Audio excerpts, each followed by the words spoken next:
مولا علی اور جنگ خیبر۔ خیبر کا استعمال عبرانی زبان قلعے یا حصار کے طور پر ہوتا ہے۔ خیبر مدینے سے تقریباً 70 میل کی دوری پر ہے۔ عرب اور کچھ یہودیوں نے اپنا گڑھ بنا رکھا تھا اور صلح حدیبیہ کے بعد اس غلط فہمی کا شکار ہو گئے تھے کہ مسلمانوں نے قریش سے ڈر کر صلح کر لی اور مدینے پر جنگ کرنے کی سازش رچنے لگے۔ بہت سارے دشمنوں نے جب مرحب کو ساتھ دینے کا بھروسہ دیا تو اس نے سازشوں میں اضافہ کر دیا۔ یہ بات رسول اللہ صلی اللہ علیہ وسلم کو پتہ چلی تو آپ صلی اللہ علیہ وسلم نے 1600 صحابیوں کے ساتھ، جن میں 2 سوار باقی پیدل تھے، اور خیبر کی طرف روانہ ہوئے۔ یوں تو رسول اللہ کے علمدار حضرت علی ہوا کرتے تھے، لیکن آپ کو تیز بخار کی اور درد کی حالت میں ہی وجہ ہونے سے رسول اللہ نے حکم دیا کہ تم مدینے میں ہی رک جاؤ۔ کچھ تاریخوں میں یہ بھی ملتا ہے کہ رسول اللہ نے 40 دن میں جیتنے کا اعلان کیا تھا،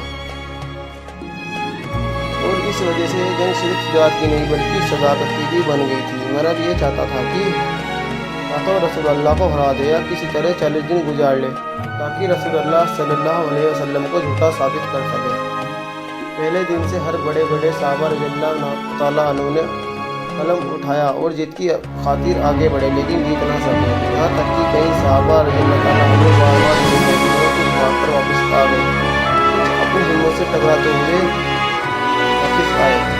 البتہ کہ 39واں دن آ گیا۔ سارے صحابہ ایک دوسرے پر الزام ڈالتے ہیں، ایک کہتا ہے کہ کسی نے بزدلی دکھائی، کوئی کہتا ہے کہ بھلا بھاگ کر واپس آ گیا۔ رسول اللہ صلی اللہ علیہ وسلم نے سب درد کی بات کرتے ہوئے خیمے میں گئے، اور کچھ دیر بعد آپ نے باہر آ کر ایک تاریخی اعلان فرمایا: خدا کی قسم، کل میں قلم اس مرد کو دوں گا جو فرار اور بڑھ چڑھ کر حملے کرنے والا ہوگا۔ اللہ اور اس کے رسول بھی اس سے محبت کرتے ہیں، اور وہ بھی اللہ اور اس کے رسول سے محبت کرتا ہے، اور وہ میدان سے اس وقت تک نہ ہٹے گا جب تک اللہ تعالیٰ اسے دونوں ہاتھوں میں فتح نہ کر دے۔ قریش اور لشکر کے ہر بڑے صحابہ رضی اللہ تعالیٰ عنہ کو یہ یقین تھا کہ کل رسول اللہ صلی اللہ علیہ وسلم ان کو ہی علم دیں گے۔ کسی کو بھی حضرت علی کا خیال تک دور تک نہ تھا، کیونکہ وہ وہاں موجود ہی نہیں تھے۔ بعض روایتوں میں بھی لکھا ہے کہ آپ وہاں موجود تھے، لیکن بخار کی تیزی اتنی تھی کہ آپ چلنے پھرنے سے بھی تکلیف محسوس کر رہے تھے۔ جب 40واں دن آیا تو ہر صحابہ رسول اللہ صلی اللہ علیہ وسلم کے سامنے آ کر کھڑے ہو گئے، آپ کی اور دیکھنے لگے۔ جب رسول اللہ صلی اللہ علیہ وسلم نے حضرت علی کو طلب فرمایا تو کچھ روایتوں میں یہ ہے کہ صحابہ کو مولا علی کو لینے بھیجا، کچھ میں یہ ہے کہ خود جبرائیل علیہ السلام آپ کو لے کر آئے، اور کچھ میں یہ بھی لکھا ہے کہ آپ خود بخود رسول اللہ صلی اللہ علیہ وسلم کی خدمت میں حاضر ہوئے۔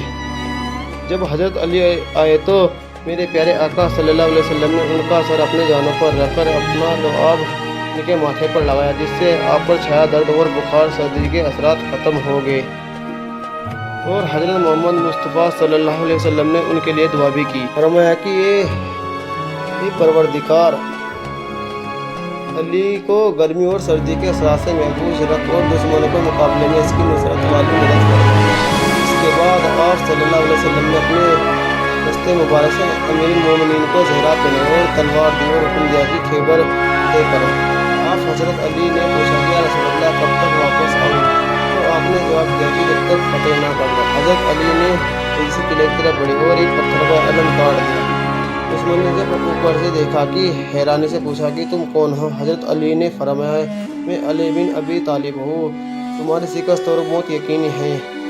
مرحب کا بھائی حارث غصے میں فوج لے کر باہر نکلا اور فوج رسول پر ٹوٹ پڑا۔ اس نے 2 لوگوں کو شہید کیا تھا کہ حضرت علی نے ایک ہی وار میں اس کا سر تن سے جدا کر دیا، جو پتھریلی زمین پر لڑکتے ہوئے گیا۔ یہ دیکھ کر مرحب خود کی تعریفیں کرتا ہوا باہر آیا، اور میرے مولا نے بھی کچھ اثرات پڑھے۔ میں وہی ہوں کہ میری ماں نے میرا نام حیدر رکھا ہے۔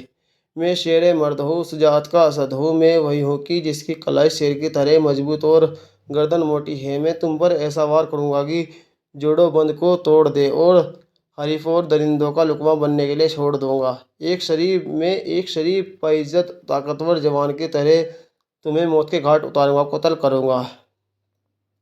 لکھنے والوں نے یہ بھی لکھا ہے کہ مرحب کی ماں نے اسے حیدر نام کے شخص سے نہ لڑنے کی نصیحت بھی دی تھی۔ مولا علی نے اسے اپنے کلام سے نصیحت یاد دلانے کی کوشش کی تھی۔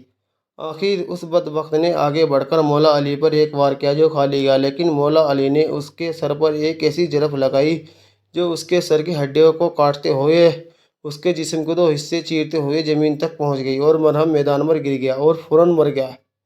دشمن بھاگ کر قلعے میں اندر گھس گئے اور خیبر کا دروازہ لگا دیا، جسے مولا علی نے ایک ہی جھٹکے میں اپنے ہاتھ سے اکھاڑ پھینکا، اور وہ دروازہ تھا کہ جسے کھولنے کے لیے اور بند کرنے کے لیے 40 آدمیوں کی ضرورت پڑا کرتی تھی، اور میرے مولا نے ایک ہی جھٹکے میں اس خیبر کو اکھاڑ پھینکا، اور یہ تقریباً بہت بھاری تھا، اور یہ جنگ خیبر جیت لی گئی۔ اس کا نام پڑا جنگ خیبر، اور یہ مدینے میں ہے اور تقریباً 70 میل کی دوری پر ہے۔ وہاں بہت آدمی جاتے ہیں، آپ بھی جا کے دیکھنا۔